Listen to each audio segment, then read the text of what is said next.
Greetings and welcome to another impressions video here at Words About Games, and today we're going to be looking at Devil May Cry 5. Devil May Cry 5 is the latest entry in Capcom's over-the-top demon-killing action game, set 5 years after the events of Devil May Cry 4, and ignoring the better-than-most people will admit DMC, that thrusts players into the roles of Dante, Nero, and series newcomer V.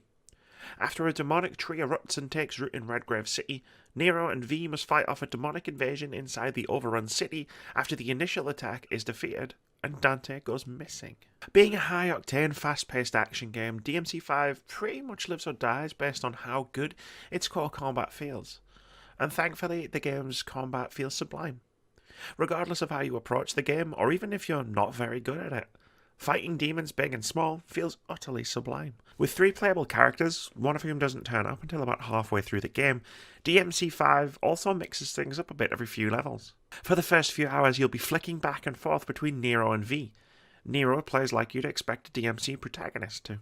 Sword and gun, getting in demons' faces, dashing across the map and chaining massive combos together. This feels just as good as it ever has, and if you're a returning DMC fan, you'll be happy enough. V, on the other hand, is quite different. He's not in the best of health, and has to rely on summoned creatures to do most of the fighting, which offers a fascinating and equally engaging different take on combat. Players V by standing back, avoiding direct confrontation, and instead controlling a bird who specialises in ranged attacks, and a tiger who specialises in close quarters combat, with V himself only attacking to finish enemies off. The controls for each character are fairly similar, so switching between the two won't have you constantly having to relearn vastly different button mappings. Instead, the way you'll approach fights is what changes. Nero is a more simplistic, not in a bad way, but rather his playstyle is more aggressive and straightforward, where V requires you to be a bit more mindful of enemy positions and dodging.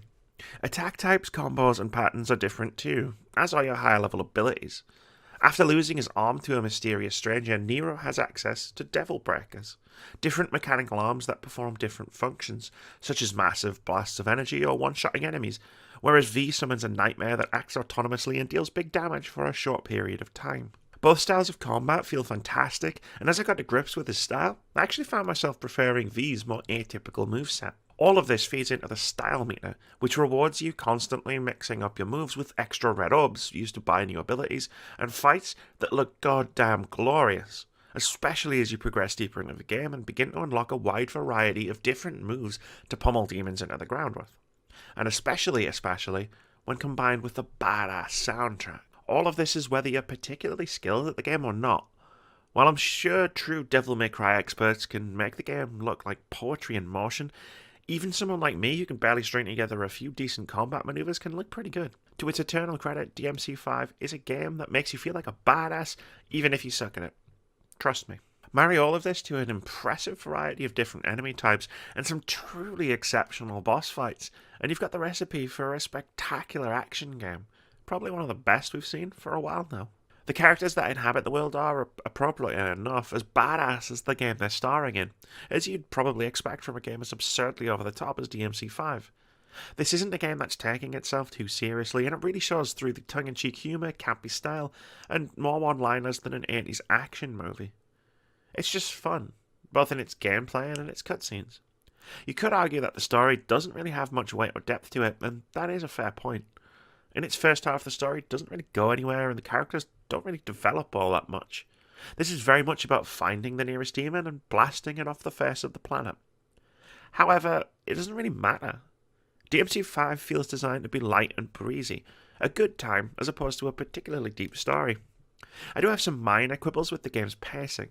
For some reason, the game decides to show you a short cutscene when you reach every new area, or it stops everything to tell you how gold orbs or health upgrade works every time you find one, which can make things feel a bit too stop-start, breaking the rhythm of the game just a little bit. But this is a very small annoyance that doesn't do much to impact what a joy the game is to play. Devil May Cry 5 is an absolute blast to play. As I said earlier, this is a spectacular action game that's probably one of the best entries in the genre for years. The differing playstyles of its protagonists give you multiple ways to approach combat, and the fights themselves look bloody brilliant in motion, regardless of whether you're an action game aficionado or a novice like myself. Tearing demons apart has rarely been this much fun, and whenever I wasn't playing the game, all I could think about was when I could get to play the game next. Thank you very much for watching this video, guys. If you've enjoyed it, please keep it here at Words About Games. We've got tons of content, including our weekly podcast, more impressions videos, patch notes, and our weekly indie game of the week. We also stream over on Twitch at twitch.tv/wordsaboutgames every Monday, Thursday, and Saturday. And most importantly, have a great day.